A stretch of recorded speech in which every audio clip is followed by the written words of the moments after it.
بسم الله الرحمن الرحيم. السلام عليكم ورحمة الله وبركاته. ازيكم يا شباب؟ هنكمل المحاضرة رقم 4. نفتكر كده احنا اتكلمنا في المحاضرة رقم 1، اتكلمنا عن الأساسيات وشوية مصطلحات كده مهمة. تمام، دي كانت المحاضرة رقم 1. المحاضرة رقم 2 اتفقنا ان انت عندك تول بوكس الشنطة بتاعتك، فقسمناها لمحاضرتين. المحاضرة اللي فات المحاضرة رقم 2 اتكلمنا عن الاوثنتيكيشن والاكسس كنترول وعرفناها بالتفصيل.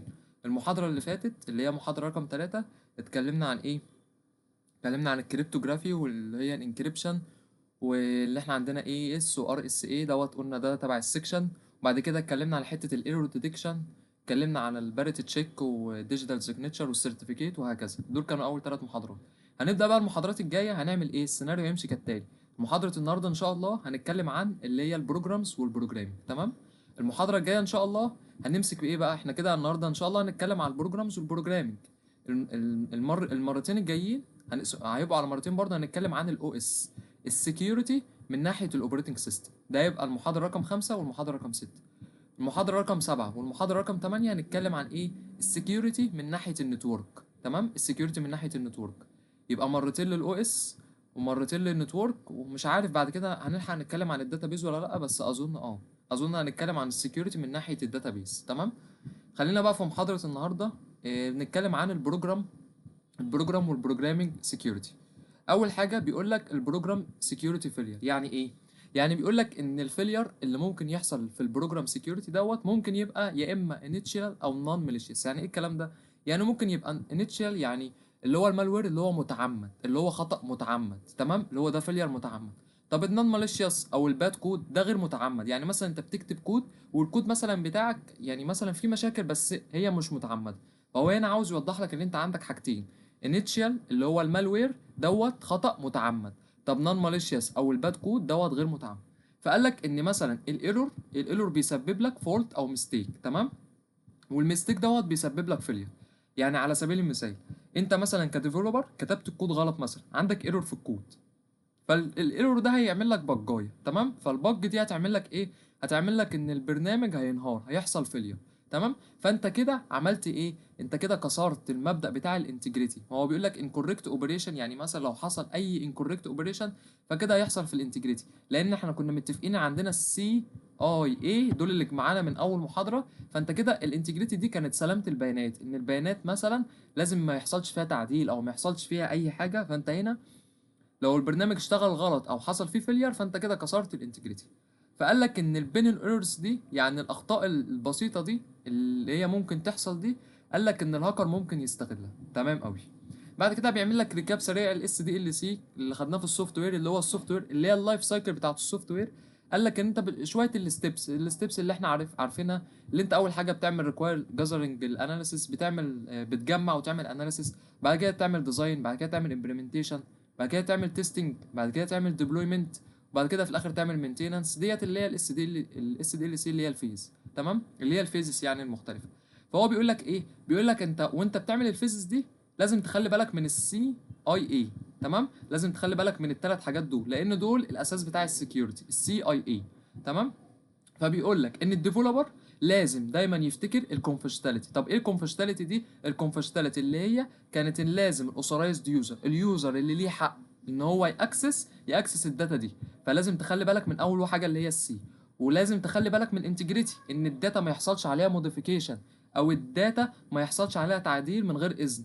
ولازم تخلي بالك من الافيلابيلتي، ان الداتا تكون متاحه في اي وقت ما اليوزر يحتاجها تكون الداتا متاحه ليه. تمام. وهو هنا بيقول لك خلي بالك، حط بالك في الاعتبار ان مثلا عندك السي والاي والاي لازم تحافظ عليهم وانت في اللايف سايكل بتاعتك.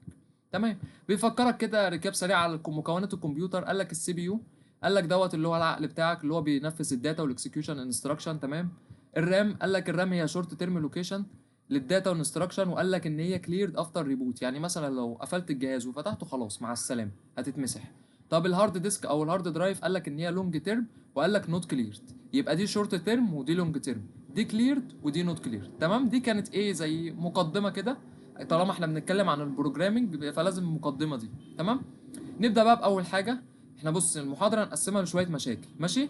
عشان بس ما نتلخبطش. اول مشكله معانا هي اسمها البفر اوفر فلو. ايه البفر اوفر فلو اصلا؟ هو ايه البفر ده اصلا؟ قال لك البفر دي هي تمبورال ستورج، يعني ذاكر، يعني حاجه بتخزن فيها مؤقته، تمام؟ يعني بتخزن فيها الداتا، مساحه تخزين مؤقته. يبقى تاني البفر هي ايه؟ البفر هي تمبورال ستورج اريا، ان البروجرام بيستخدمها عشان يخزن الداتا. طب ايه البفر اوفر فلو؟ من معناها بفر اوفر فلو يعني مفيش مكان. يعني ايه؟ يعني انت لما تيجي تخزن الداتا، لما تيجي تعمل اوفر فلو بتخزن الداتا اوتسايد الميموري رينج، بتخزن البيانات بيبقى اكبر من الحجم المسموح ليك. بيقول لك اهو لما تيجي تخزن الداتا بتبقى اوتسايد الميموري رينج الوكيتد باي ديفلوبر. يعني تعالوا نشوف المثال عشان نفهم الدنيا. بيقول لك انا عندي البفر بيبقى فيها 8 حروف، بتستقبل 8 بس، 8 ديجيت. فانت جيت تخزن دول هتعدهم، ادي دول 4 اهم، وادي دول 4 اهم، خلاص يبقى انا خزنتهم دول 8. تعالى كده نخزن دي هنشوف ادي دول 3 ودول 3 كده 6 7 8 9. فهنخزن اول 8 عادي، تمام؟ هنخزن ده، هو هنا برضو زود لك الواحد فهم هنا بقوا 10 اهم. فهتخزن التمانية دول عادي وهيبقى لك الاتنين والواحد، فالاتنين والواحد دول هعمل فيهم ايه؟ فهتضطر تعمل ايه؟ بافر اوفر فلو. دي المشكله بقى اللي هنعرف دلوقتي اسبابها وليه المشكله. يبقى احنا كده عرفنا ان البفر دي تمبرر ستورج، مساحه تخزين مؤقته، بعمل فيها ايه؟ بخزن الداتا. البفر اوفر فلو، بفر اوفر فلو لما اجي اخزن الداتا بره الرينج اللي الديفلوبر حاطه. ماشي. ليه بقى البفر اوفر فلو بيحصل وايه المشاكل ديت؟ هنفهمها دلوقتي بالتفصيل. تمام نكمل. بيقول لك بقى هواي البفر اوفر فلو هي سكيورتي بروبلم. ليه البفر اوفر فلو تعتبر مشكله؟ فهو بيقول لك ان الكور سكيورتي بروبلم، ان المشكله الاساسيه ان انت بتخلي الاتاكر ان هو يعمل اوفر رايت. يعني ايه اوفر رايت؟ يعني بيكتب فوق المكان اللي فوق الميموري. بيقول لك اوفر رايت ميموري لوكيشن زي شوت نو هاف تو اكسس. يعني هو بيعمل ايه؟ اوفر رايت بيأثر او بيعمل على الرضا بتاعت البفر اوفر فلو. تعالى كده نفهمها. بيقول لك ان المشكله الاساسيه ان البفر اوفر فلو بيخلي الهاكر ان هو يقدر يكتب فوق اماكن في الذاكره مش من حقه. يعني انت مش من حقك تكتب في المكان ده وتكتب فيه. او بيقول لك مثلا هو مديك مساحه 8 حروف، انت دخلت 12، فالاربعه الزياده دول هيتكتبوا فوق بيانات تانية في الميموري، بس انت مش من حقك اللي انت تكتب هنا. فبيقول لك ان الاوفر رايت هي الافكت، هي بالتاثير بتاع البفر اوفر فلو. يعني الاوفر فلو نتيجته الاساسيه لما تحصل اوفر فلو بيحصل اوفر رايت، تكتب فوق بيانات تانية ومش من حقك كمان. تمام؟ طب ده ليه بيحصل؟ قال لك ليه بيحصل؟ لان ليه بيحصل؟ لان الميموري بتاعتك فاينايت ريسورس. يعني ايه؟ يعني انت الذاكره بتاعتك محدوده زي ما قلنا فوق هنا. مثلا على سبيل المثال مثلا انا قايل ان هي 8 ديجيت، خلاص يبقى هي 8 ديجيت مش هتاخد غير ال 8 ديجيت، فهي فاينايت ريسورس. قال لك ان الاو اس جامز الداتا تو نيكست اتش اذر. يعني النظام بيعمل ايه؟ بيحط البيانات جنب بعض في الميموري، فما فيش فواصل ما بينهم. فهي ديت ان الاو اس بيعمل جامس للداتا. تمام؟ قال لك ان الاكسترا داتا لو البيانات زادت هتفيض وتدخل على اللي بعده. هو مجرد هنا بيشرح لك بس بيحصل ايه. بعد كده بقى ايه التريكه؟ بقى ايه التريكه للاتاكر بقى؟ هنا بقى الاتاكر هيعمل ايه؟ هيدور على مكان فيه اوفر فلو ويحط انبوت معين يخليه يتحكم في البرنامج. تمام؟ او بيقول لك فايندنج الرايت كود تو انبوت. تمام؟ فدي كل مشكله البفر اوفر فلو.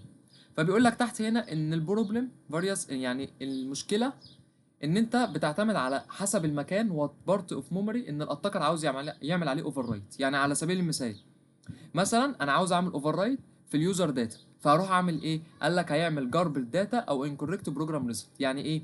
يعني البيانات تبقى ملخبطه، مثلا تحول اسم الرمز، فهو هنا مثلا عاوز يعمل في اليوزر داتا، لا واحد تاني عايز يعمل في اليوزر كود ان هو يخلي البروجرام يحصل له كراش، هيسبب كراش للبروجرام.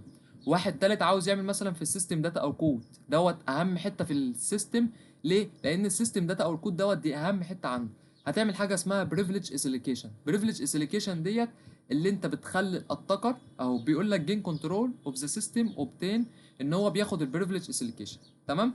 يبقى الاخر عشان السلايد دي عشان ما نتوهش من بعض، ان هو بيقول لي اول حاجه ان المشكله الاساسيه ان الاتاكر انت بتديله القدره ان هو يعمل اوفر رايت. طب الاوفر رايت دي ناتجه من ايه؟ الاوفر رايت دي ناتجه من البفر اوفر فلو. طب ازاي هي بتحصل؟ هي بتحصل لان الميموري بتاعتك حجمها فاينايت. تمام؟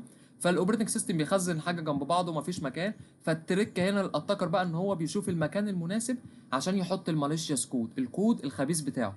فبيقول لك ان المشكله يعني ايه؟ ان انت مثلا ان الاتاكر هيقول مثلا، بيقول لك وات بارت اوف ميموري ان الاتاكر عاوز يعمل عليه اوفر رايت. مثلا اتاكر عايز يعمل اوفر رايت في جزء اليوزر داتا، فيروح عند جزء اليوزر داتا يعمل لك جربت للداتا ويحط لك ان يعمل لك انكوركت للبروجرام ريزلت. لا ده عاوز يعمل في اليوزر كود هيخلي لك البروجرام يكراش.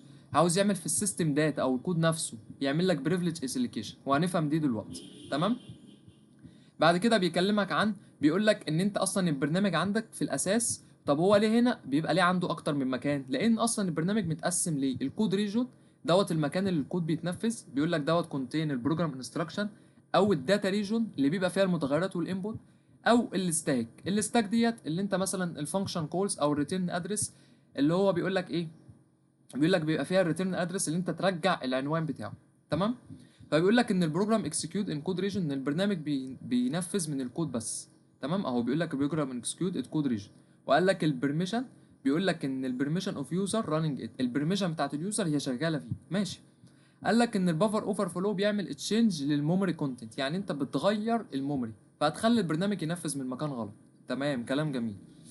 فبيقول لك ان السي بي يو بيعمل اكسكيوت الاتاكر كود، السي بي يو بيعمل ايه؟ بيعمل اكسكيوت اهو اللي هي دي اكسكيوت الاتاكر كود في نفس البريفليج. يعني ايه؟ الهاكر ياخد نفس الصلاحيات. يعني مثلا لو البرنامج ادمن يبقى الهاكر يبقى ادمن.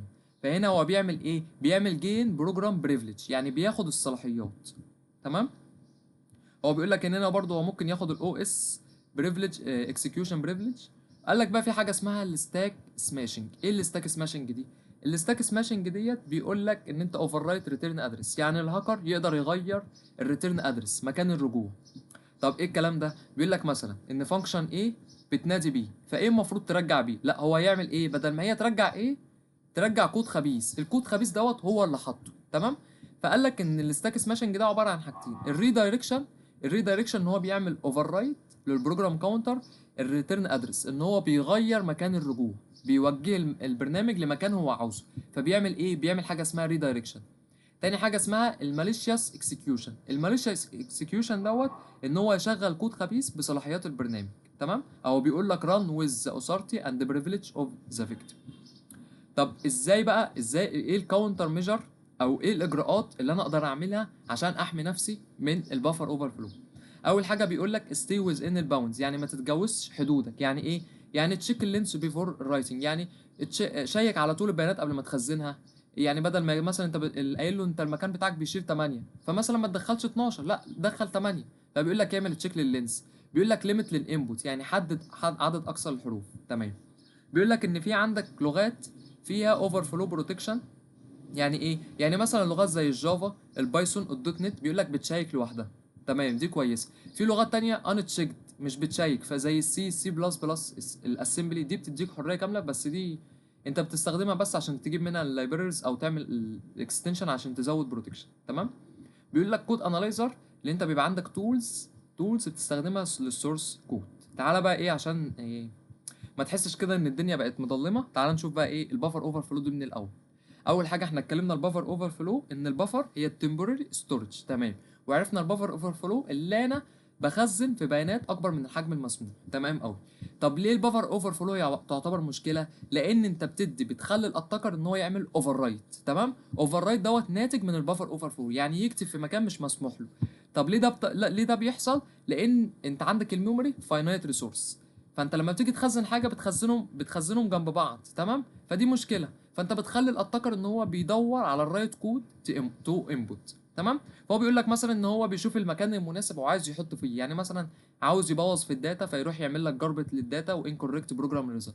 عاوز يبوظ في اليوزر كود يعمل لك بروجرام كراش. عاوز يبوظ في السيستم داتا، السيستم بقى والكود كله، فدوت اهم اصلا، ده الموست كريتيكال كيس. فهيعمل بريفليج اسيليكيشن. تقريبا دي جت في الميد تيرم. كان عاو...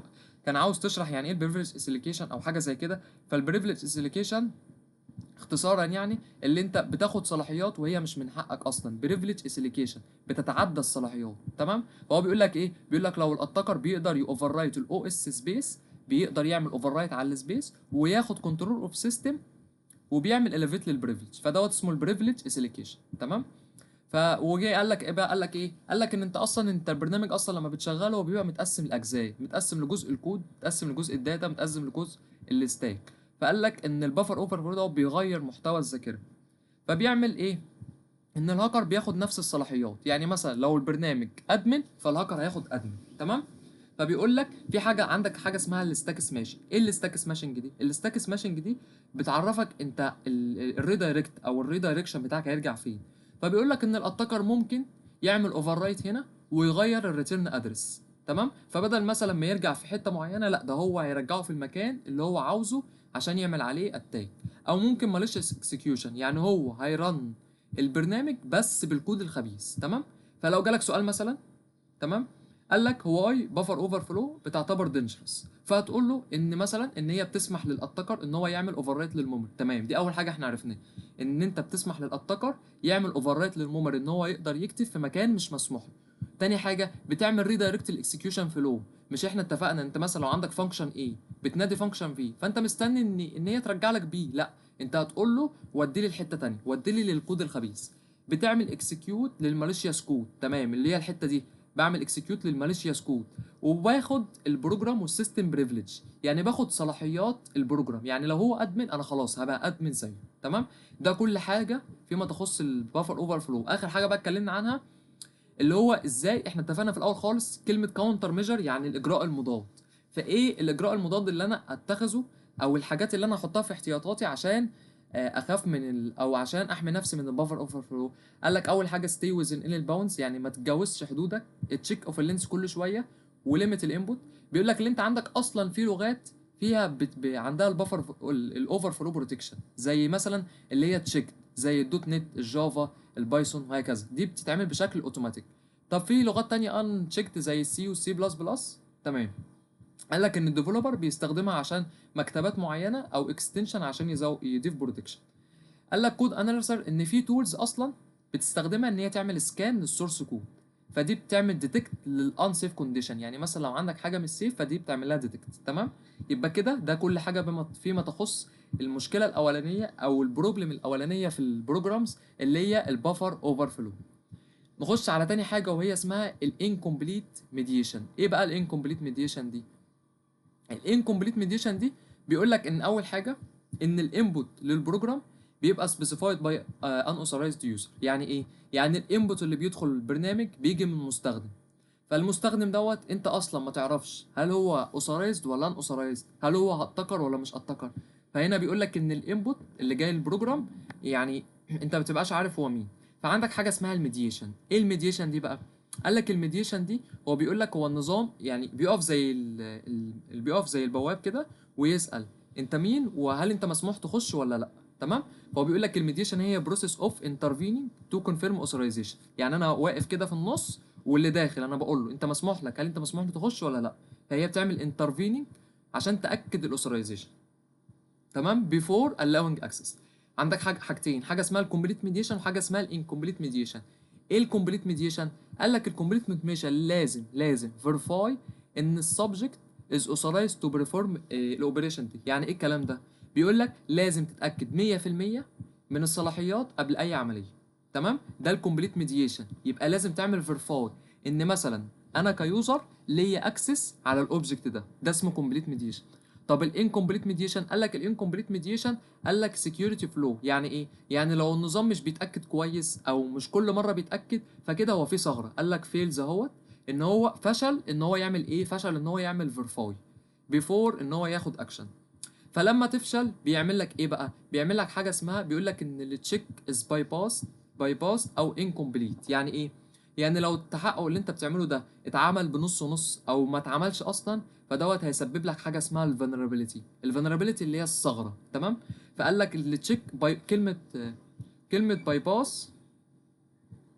تمام، نكمل. بص، كلمة باي باس دي، باي باس بيقول لك ان التشيك اللي انت بتعمله باي باس او انكمبليت. باي باس يعني اصلا انت عديته ما عملتوش، او انكمبليت يعني اتعمل نص نص نص نص. فدوت هيسبب لك ايه؟ هيسبب لك ثغرة. فبيقول لك بقى ان دوت ازاي بيحصل. يعني الانكمبليت ميديشن ده يعني على سبيل المثال انا مثلا كيوزر ما اتعمليش مثلا ما فيش حد وقف وقال لي انت داخل تعمل ايه، فانا دخلت على طول فحصل انكمبليت ميديشن. طب ازاي هيحصل بقى؟ قال لك بيحصل السنسيتيف داتا. يعني ايه؟ قال لك لو انت مثلا سايب مثلا بيانات حساسه مثلا متروكه اللي هي سايبها مفتوحه من غير حمايه، فاليوزر يقدر يعدل عليها ويبوظها لك. تمام. تمام، بيقول لك ان اليوزر يقدر يعدل على الداتا اهو. بيقول لك هنا اهوت ان المستخدم يقدر يغير البيانات قبل ما النظام يستخدمها.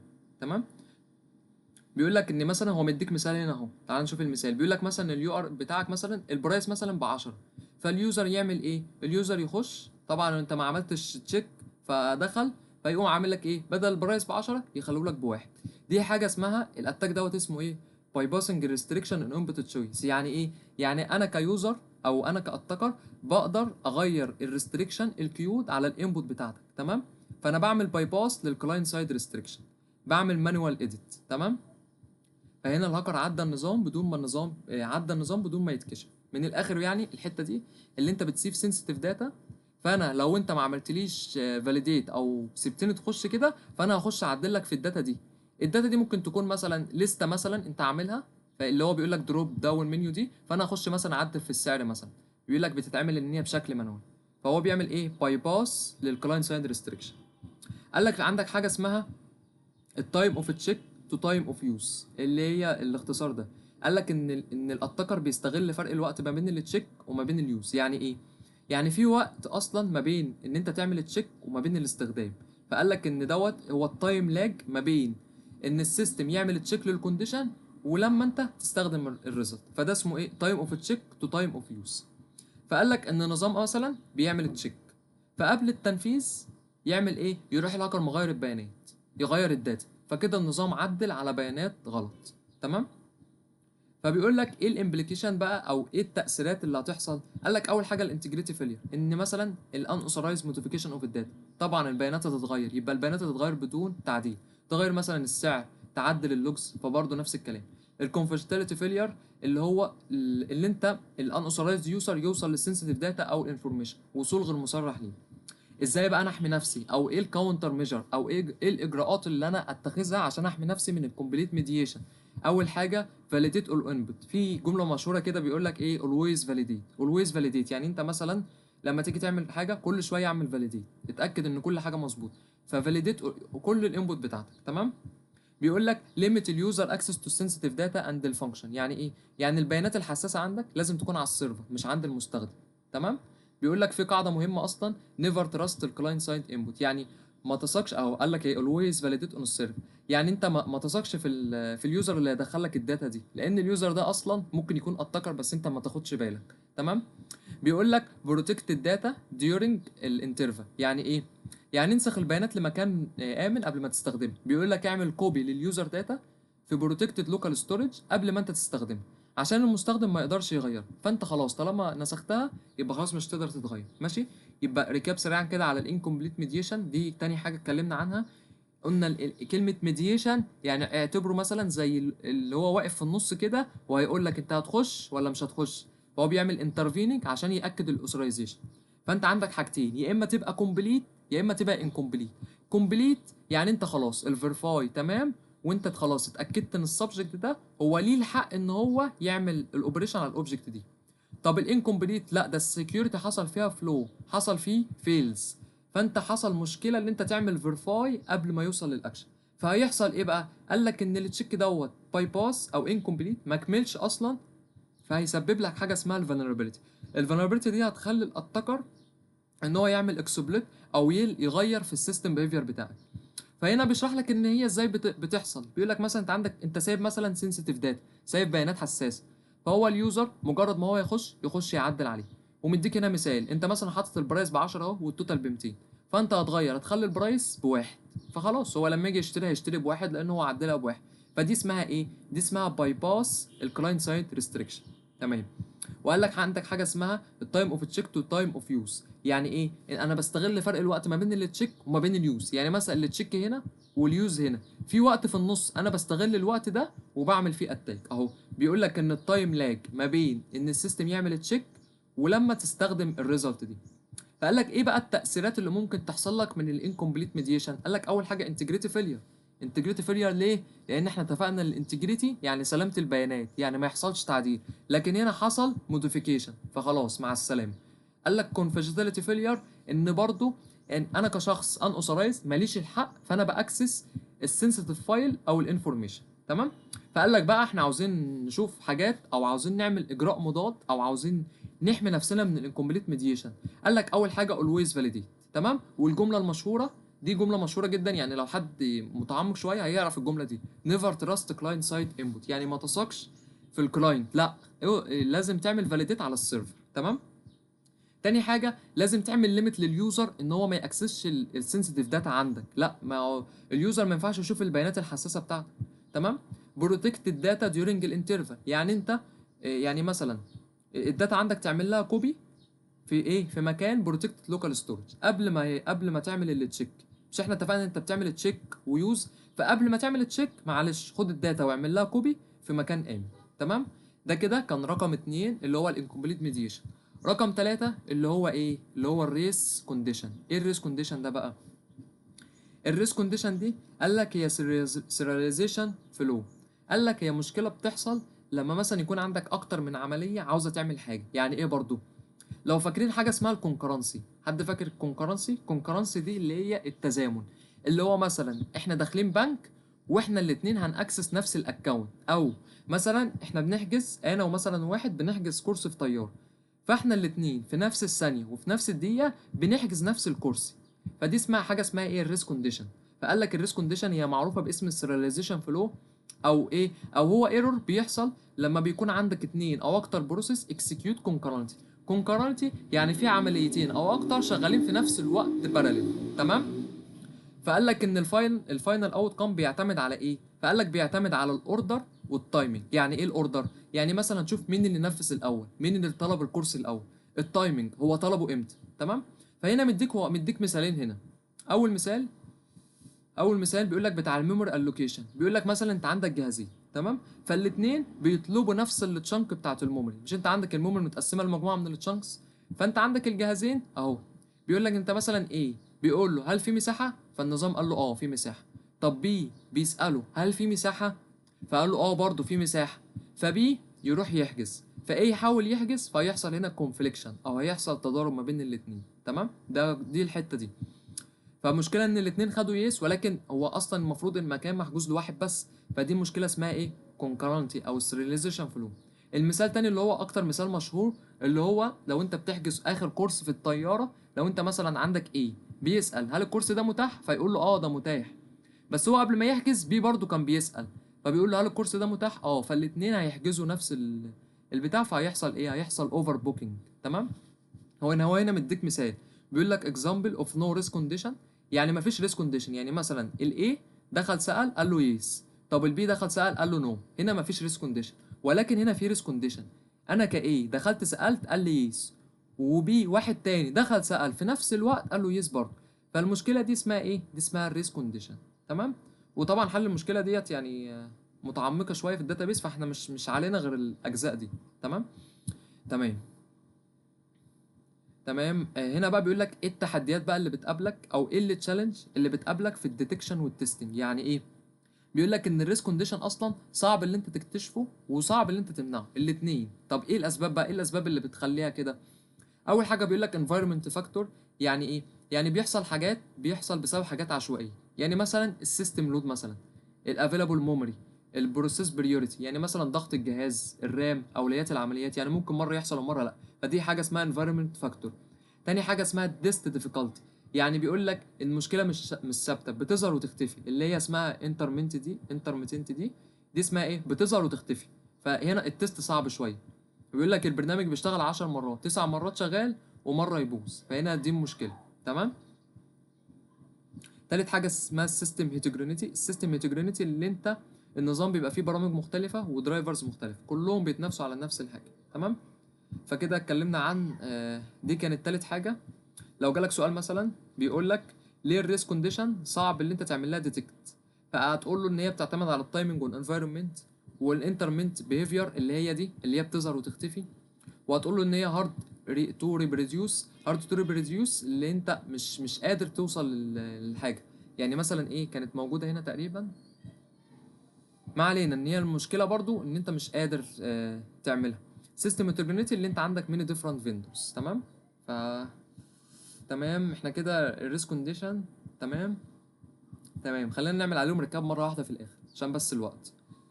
نخش بقى على ايه، نخش على الماليشيوس كود او المال وير. الماليشيوس كود او المال وير، قال لك ان الماليشيوس كود ديت هي اختصار لايه، او المالوير هي اختصار لايه. قال لك المالوير هي الاختصار لماليشيوس سوفت وير. تمام. فقال لك ان المالوير دوت هو سوفت وير ديزاين تو انفلتريت وبيعمل ايه؟ انفلتريت الكمبيوتر سيستم وبوسيبلي الدمج، يعني هو بيعمل تدخل للنظام وبيسبب ضرر، من الاخر بيبهدل لك الدنيا. من الاخر المالوير ديت اشكالها المختلفه زي ايه؟ زي الفيروس او الورم او التروجان او السبي وير او الادوير او الرانسوم وير، الحاجات دي يعني. تمام. فالسلايد اللي بعدها يعني مش عارف يعني احنا مطالبين ان احنا نكون عارفين ده كله ولا لا، بس خلينا نعدي عليها واحده واحده يعني. ماشي. اول حاجه الفيروس. تمام. فطبعا مش هنشوف حاجه من هنا، فخلينا نشوفها من هنا. اول حاجه الديفينيشن بتاع الفيروس. ايه هو الفيروس اصلا؟ قال لك ان الفيروس دوت، بيقول لك الفيروس هو ماليشيوس بروجرام. تقريبا هو كان جه في الميد ترم الفيروس والورم تقريبا. تمام. والورم كانت جايه زي ما هي كده الستاند الون، ودي كانت جايه زي ما هي كده، فركزوا في اول اتنين دول والباقي طبعا. ماشي. فقال لك ان الفيروس هو ايه؟ هو ماليشيوس بروجرام بيعمل اتاتش اتسيلف. يعني ايه؟ يعني الفيروس دوت بيخش على برنامج سليم، ولما تشغل البرنامج ده الفيروس بيشتغل معاه. تمام. فبيقول لك ان انت لما الهوست بروجرام بيشتغل، طب ازاي هو بيشتغل اهو؟ ازاي بيشتغل؟ بيقول لك لازم executed by اليوزر، يعني لازم انت اللي تشغل البرنامج بنفسك عشان الفيروس ده يشتغل. طب ازاي هو بيتنشر او ازاي بيحصل له سبريد؟ وبيقول لك بيعدي ملفات تانية لما البرنامج يشتغل. يعني بيقول لك بيعمل انفكت اذر فايل، يعني مثلا الفيروس اول ما يخش على فايل يدمر لك الفايلات كلها. طب هو بيبقى اصلا جاي منين؟ السورس بيبقى جاي له منين؟ بيقول لك جاي من داونلود، من الايميل اتاتشمنت، اليو اس بي، وهكذا. بيبقى جاي لك من الداونلود، من الايميلات، من الفلاشه، من البرامج، معمول عليها كراك. طب ايه بقى السبب او ايه الايرور او الهارم اللي ممكن يحصل لك؟ ودي مهمه. الهارم اللي ممكن يحصل لي بسبب الفيروس ان هو ممكن اول حاجه يعمل لي كورابت او ديليت الفايلز، يعمل لي يبوظ لي او يمسح الملفات، يعمل دامج للبروجرام، يخلي البرنامج بتاعي مثلا ما يشتغلش، يعمل سلو داون للبرفورمانس، يقلل لي البرفورمانس، يسبب لك ان اوثرايزد اكسس، يفتح الباب لحد يدخل جهازك من غير اذن. تمام. ده كده اول حاجه الفيروس. تمام. تاني حاجه الورم. الورم اللي هي ايه؟ بيقول لك ستاند الون. قال لك هو ستاند الون يبقى برنامج لوحده، مش محتاج يبقى موجود في حاجه تانية. وقال لك بيكرر نفسه. تمام. قال لك without attaching to another program. طب بيشتغل ازاي؟ بيشتغل بشكل اوتوماتيك اهو. بيقول لك اول ما يدخل الجهاز يشتغل لوحده. طب ازاي بينتشر؟ قال لك بينتشر لوحده في الشبكه من غير ما تعمل حاجه. قال لك بينتشر من غير اليوزر انتراكشن. طب السورس بيجي منين؟ قال لك بسبب الفولنربيلتي بتاعت النتورك، ثغره في الشبكه، او بسبب النظام. تمام. طب ايه السبب اللي هو ممكن يسببه؟ قال لك ممكن يعمل لك كونسيوم للنتورك باندويتس، ان هو يستهلك الانترنت ويخليه بطيء. تمام. ممكن يعمل لك سبريد رابيدلي اكروس السيستم، ينتشر بسرعه، يبقى موجود بسرعه ما بين الاجهزه. ممكن يسبب لك يعمل ضغط على الشبكه، وممكن يعمل لك انستول، ينزل لك فيروسات تانية معاه. تمام. دي تاني حاجه الورم. انا عارف ان السلايد ديت اصلا، السلايد دي رخمه اصلا وايه، والكلام فيها كتير، بس نعمل اللي علينا وخلاص ونحاول نبص عليه. ماشي. تالت حاجه اللي هي التروجان هورس. التروجان هورس ده ايه بقى؟ قال لك برنامج شكله عادي بس جواه حاجه خبيثه. بيقول لك ان هو بيعمل ديسكاست، ان هو بيشتغل كليجيتيميت او يوسفول سوفت وير. يعني هو ايه التروجان هورس ده؟ قال لك برنامج هو شكله عادي بس هو من جوه خبيث. تمام. فازاي بيشتغل؟ قال لك بيحصل له انستول او اكسكيوت، لازم انت اللي بتثبته بنفسك. تمام. طب ازاي بيتنشر؟ قال لك ان هو مش بيتنشر لوحده، لازم حد ينزله اهو. بيقول لك ان اليوزر بيعمل له انستول. طب بيقول لك ان هو السورس بيجي منين؟ بيجي من الفيك سوفت وير او الداونلود او الكراك سوفت وير او الفيشنج ايميلز، يعني مثلا برامج مضروبه، ايميلات نصب، وهكذا. طب ايه الاسباب اللي هو ممكن يسببها؟ بيقول لك بيسبب حاجه اسمها الباك دورز. ايه الباك دورز ده؟ بيقول لك بيعمل باب خلفي ان الهاكر يدخل منه، وبرضه بيسرق السنسيتيف داتا، وبيسمح allow ريموت كنترول، بيخلي حد يتحكم في الجهاز بتاعك، وممكن ينزل انستول اديشنال مالوير. تمام. ده كده بالنسبه لتالت حاجه اللي هي التروجان هورس. رابع حاجه السباي وير. ايه السباي وير؟ قال لك السباي وير دوت، قال لك هو برنامج بيتجسس بيجمع انفورميشن. بص اعرف السباي وير انفورميشن عشان تربطهم ببعض. بص احنا اول حاجه اتكلمنا عنها الفيروس، قلنا الفيروس دوت بيعمل بيشتغل على الهوست بتاعك لما انت تعمل رن يعني. الورم قلنا هو ستاند الون. التروجان هورس قلنا هو انه بيشتغل كحاجه شرعيه ولكن هو ماليشيوس بروجرام. السباي وير قلنا بيجمع معلومات من غير النولج، يعني برنامج بيتجسس عليك. تمام. قال لك ازاي بيشتغل؟ قال لك بيشتغل في الباك جراوند، شغال في الباك جراوند من غير ما انت تحس. طب ازاي بيتنشر؟ قال لك او ازاي بيبقى موجود؟ قال لك بيجي باندلت مع السوفت وير او ماليشيوس ويب داونلود، بيجي مع برامج تانية. تمام. طب السورس بتاعه منين؟ قال لك باندلت ماليشيوس ويب سايت او بلجنز او ابلكيشن. برامج مجانيه او مواقع مشبوهه. تمام. طب ايه الاذى اللي ممكن يسببه؟ واتفقنا ان السبي وير بيسرق البيرسون انفورميشن، يسرق بياناتك الشخصيه. تمام. او يعمل تراك للبراوزنج اكتيفيتي، يعرف انت بتدخل على ايه. او يعمل ريكورد للريكورد، يسجل كل حاجه انت بتكتبها حتى الباسورد. او يعمل فايوليت للبرايفسي، يخترق الخصوصيه بتاعتك. تمام. اخر ثلاثة الرانسوم وير. قال لك الرانسوم وير دوت اللي هو من اسمه فيروس الفدية. يعني ايه؟ يعني هو بيعمل لك بلوك او بيعمل لك انكريبت لحد ما انت تدفع، بيقفل ملفاتك وبيطلب فلوس. تمام. فقال لك ان هو ازاي بيشتغل؟ بيقول لك بيشتغل اول ما تفتح لينك بيقول لك ماليشيس فايل او لينك. تمام. بقول لك طب هو بينتشر ازاي؟ بيقول لك ان هو بينتشر من خلال الايميلات او الاتاتشمنت او الويب سايت. طب بيجي منين؟ بيجي من الفيشنج ميلز والداونلودز والفولنربيلتي. طب ايه المشاكل اللي بيسببها؟ قلنا ممكن يعمل لك انكريبت الفايل. هو بص، الرانسوم وير دوت اسمه فيروس الفيديو. يعني ايه؟ بيقفل ملفاتك كلها وبيعمل بلوك للسيستم كله وبيطلب فلوس. تمام. وبيعمل ديستريبيوت البيزنس اوبريشن، بيوقف الشغل كله. ممكن يسبب لك تضيع الملفات كلها. تمام. اخر حاجه اسمها الادوير. اخر اتنين الادوير ديت هي من ادوير. يعني ايه؟ قريبه من اسمها. بص الادوير ديت يعني ايه؟ هي برنامج بتطلع لك اعلانات غصب عنك. يعني بيقول لك بيطلع لك unwanted advertisement، يعني اعلانات بس انت مش عاوزها، بس بيعرض لك اعلانات. قال لك بيشتغل ازاي؟ بيشتغل في الباك جراوند بعد ما تنزله عادي. تمام. طب ازاي بيتنشر؟ قال لك بيتنشر مع البرامج والاعلانات. السورس بيجي من الفري سوفت وير والانستورز. تمام. طب ايه المشاكل اللي ممكن يسببها؟ اتفقنا ان هو بيعرض لك اعلانات مزعجه جدا، وبيعمل لك ستور سيستم برفورمانس، وبيراقبك، وبيوديك لمواقع تانية ريدايركت للماليشيوس سايتس. اخر حاجه بقى اللي هي الروتكت ديت بيخبي الفيروسات ويديها صلاحيات عاليه. تمام. فالبروتكت ديت بيعمل هايد للماليشيوس بروسيس وبيديها بريفليج اهو. وقال لك ازاي بيشتغل؟ قال لك بيشتغل بصلاحيات الهاي ليفل سيستم بريفليج. تمام. وبيقول لك ازاي بينتشر؟ قال لك بيجي بعد انذر مالوير انفكشن، يعني بيجي بعد اختراق تاني. طب السورس بتاعه ايه؟ السورس بتاعه يا اما هاكر بيقول لك انستولد باي الاتاكر، او التروجان هورس، او الاكسبلويت سيستم فالنرت، او الثغرات. طب الهارمز او ايه الاضرار بقى؟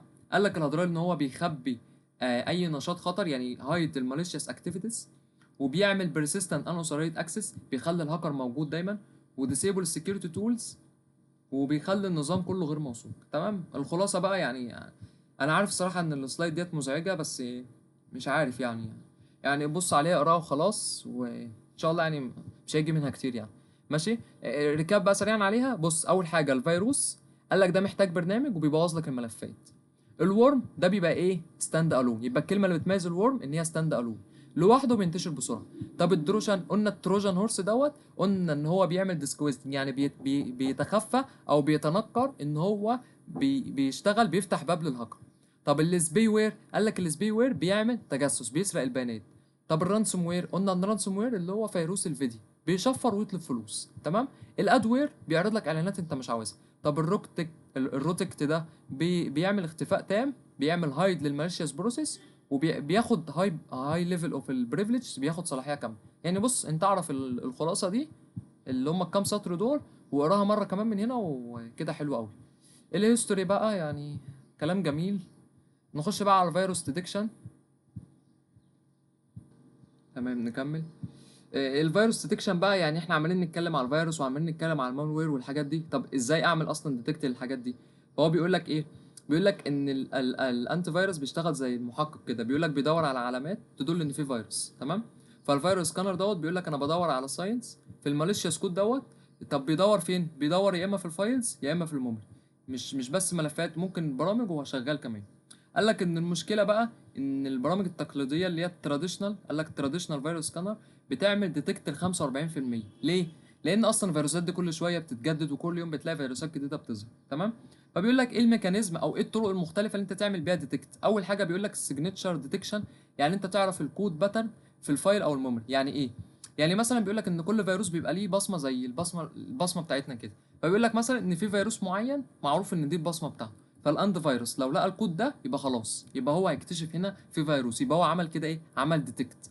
ميزته ان هو سريع وبيجيب الحاجه بسرعه، بس المشكله ان هو ممكن ما يكتشفش الفيروسات الجديده. تمام. تاني حاجه اسمها الاكسكيوشن باترن. ايه الاكسكيوشن باترن ده؟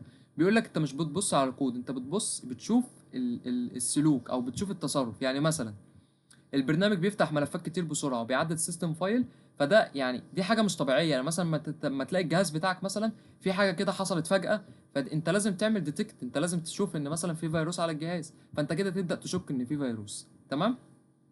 قال لك ميزته ان هو بيكتشف فيروسات جديده، بس العيب ان هو ممكن يدي انذار غلط. يعني ممكن ان ده تصرف طبيعي في الجهاز وهو يقول لك ان في فيروس.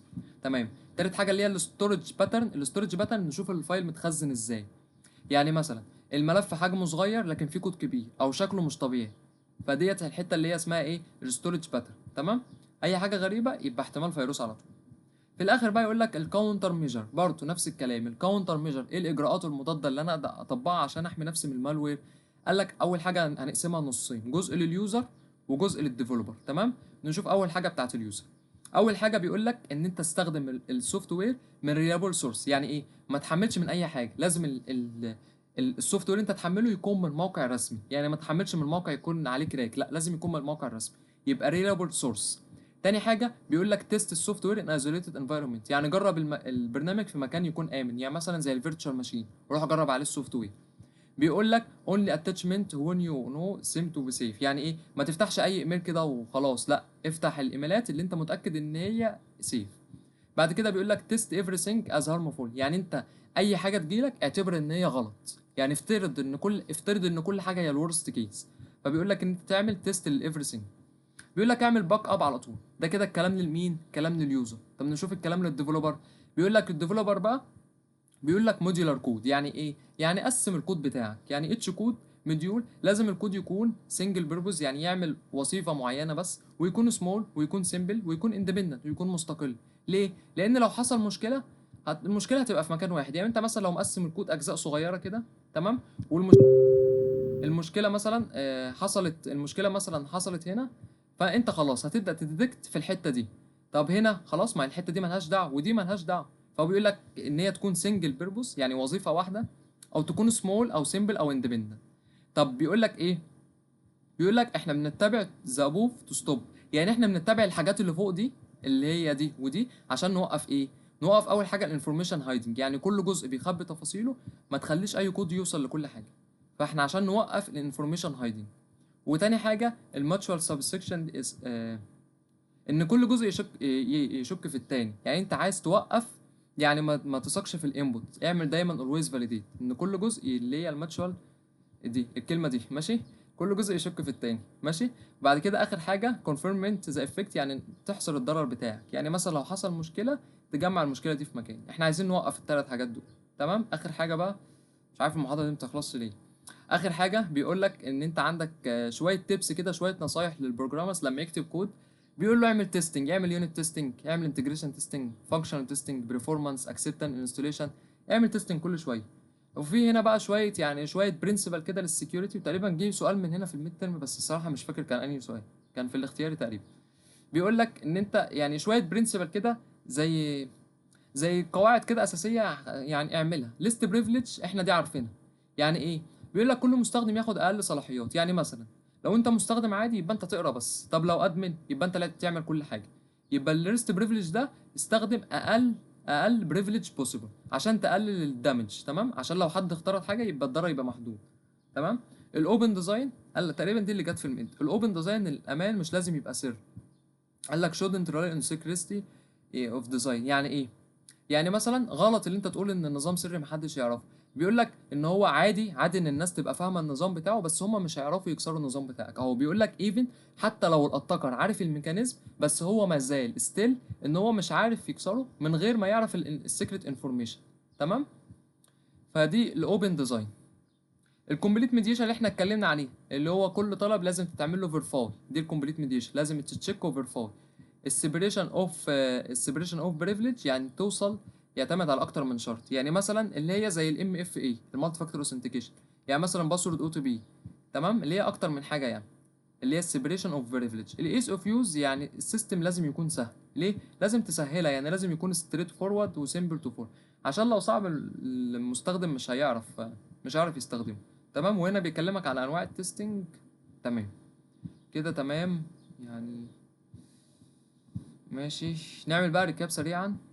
احنا عملنا ريكاب في الاول احنا اول حاجه في المحاضره دي اتكلمنا عن ايه؟ اتكلمنا عن ان احنا هنتكلم عن البروجرام سكيورتي فيلير. تمام. قلنا ان هو ممكن يكون متعمد انيتشال او مالوير او غير متعمد. تمام. قلنا ان الايرور بيديك فولت بيديك فيلير. تمام. قلنا اللي اتكلمنا عن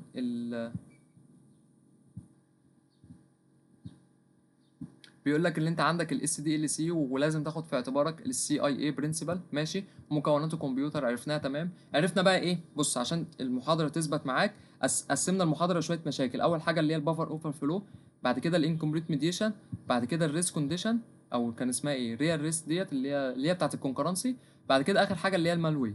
هنبدا ناخد كل واحده، هنتكلم عن كل واحده بالتفصيل. فاول حاجه اللي هي كانت ايه؟ اللي هي كانت البفر اوفر فلو. عرفنا يعني ايه بفر، ان هي التمبورال ستورج. طب بفر اوفر فلو اللي انت بتكتب اوتسايد الميموري، بتكتب بره المكان اللي مسموح لك. تمام. وعرفنا هنا بالتفصيل ان انت بتعمل اوفر رايت، وفي الاخر ان هو بيحدد المكان، يا اما يعمل على الداتا، يا اما يعمل على الكود، يا اما يعمل على السيستم وياخد البريفليج اسيليكيشن دوت لما الاتاكر يعمل اوفر رايت على السبيس بتاعتك ان هو ياخد الكنترول. تمام. طب وعرفنا ان البرنامج بتاعك يتقسم لريجن للكود والداتا والستاك. تمام. وعرفنا برضو حاجه اسمها الستاك سماشنج. ايه الستاك سماشنج دي؟ ان هي بتعمل ريدايركت، يعني مثلا بدل بتغير مكان الرجوع الادرس، بدل ما يرجع في مكان ترجعه في مكان تاني. ماليشيس اكسكيوشن ان هو يعمل لك يرن البرنامج بس ما ماليشيس كود. تمام. بعد كده الكاونتر ميجر الاجراءات المضاده اللي انت خليك في حدودك. تمام. وفي عندك لغات بتعمل تشيك، وعندك تولز بتعمل سكان. الانكمبليت ميديشن قلنا ان هو بيبقى واقف في النص كده، يا يقول لك يا هتخش مش هتخش. فالانكمبليت ميديشن دي اللي هو بتعمل اوثرايزيشن، فقال لك ان هي لو فشلت خلاص هتسبب لك ايه؟ هتسبب لك فولنربيلتي وباي باس. تمام. قلنا الباي باس ريستريكشن دي في حاجه اسمها باي باس ريستريكشن اون بت تشويس، اللي انت مثلا يبقى عندك حاجه والاتاكر يخش يعدلها. مثلا عندك البرايس ب 10 يخليها بواحد مثلا، فهو بيعمل هنا مانوال اديت، بيعمل اديت بشكل مانوال اللي هو بيعدل في السنسيتيف داتا. تمام. وعندك حاجه تانية اسمها اللي هي التايم اوف تشيك تو تايم اوف يوز، ان هو بيستغل الوقت ما بين التشيك وما بين اليوز، فده هيأثر على الانتجريتي وهيأثر على الكونفشناليتي. طب ازاي احمي نفسي؟ اتفقنا ان انت اولويز فاليديت، كل شويه اعمل فاليديت، والسنسيتيف داتا بتاعتك قللها شويه او خبيها. ماشي. واعمل بروتكت ليها يعني. تمام. اعمل لها كوبي في البروتكت لوكال ستورج. تالت حاجه الريس كونديشن. الريس كونديشن دي اللي هي متعلقه بالكونكرنسي او السيرياليزيشن فلو، اللي هو عندنا اتنين عاوزين يعملوا الحاجه في نفس الوقت. تمام. قال لك بس هي صعبه اللي انت تعملها ديتكت او تيست. ليه؟ لان هي قال لك ان هي ايه؟ بتعتمد على الانفايرمنت فاكتورز، يعني مثلا في سيستم لود، في افيلابل ميموري، البريوريتي، التستنج ديفيكالتي ان هو بتظهر وتختفي، السيستم انتجريتي اللي انت عندك اكتر من فيندور، او بتعتمد على التايمنج، السيستم لود تظهر بشكل عشوائي، اللي انت النظام بيكون فيه مقارنات مختلفه بتتنافس. تمام. الماليشيس كود بقى اللي احنا اتكلمنا عليها اللي هي المالوير، ان هي بتسبب لك الضرر عندك، وهنا بالتفصيل يعني بقراها يعني. اتكلمنا عن كل واحده: الفيروس، الورم، التروجان هورس، السبي وير، الرانسوم وير، الاد وير، والروت كيت. تمام. وهنا ده سكيب. الفيروس ديتكشن بقى قال لك الفيروس ديتكشن دوت انت بتعمل ديتكت، يعني بيبقى في علامات بتدل ان في فيروس، يا اما في الفايل يا اما في الميموري. طب ايه الميكانيزم بقى؟ يا اما اشوف السيجنتشر او اشوف الباترن في الفايلز او الميموري، يا اما اشوف الاكسكيوشن باترن، اشوف اراقب سلوك البرنامج، يا اما اشوف الاستورج باترن هل هو متخزن بشكل طبيعي ولا لا. بعد كده بيقول لك الاجراءات المضاده اللي انت هتعملها عشان تحمي نفسك، فبيقول لك شويه اجراءات مضاده لليوزر وشويه اجراءات مضاده للديفلوبر. اليوزر لما تنزل حاجه نزلها من مكان موثوق، واعمل تيست في مكان ايزوليتد يعني زي الفيرتشوال ماشين، وافتح الحاجه ان هي تكون امنه، ودايما اعمل تيست وكاري باك اب. طب الديفلوبر بيقول لك خلي الكود بتاعك موديولار، يعني ايه؟ كل جزء يبقى ليه وظيفه، بحيث لو مثلا حصل مشكله هنا فمش هتاثر على الباقي.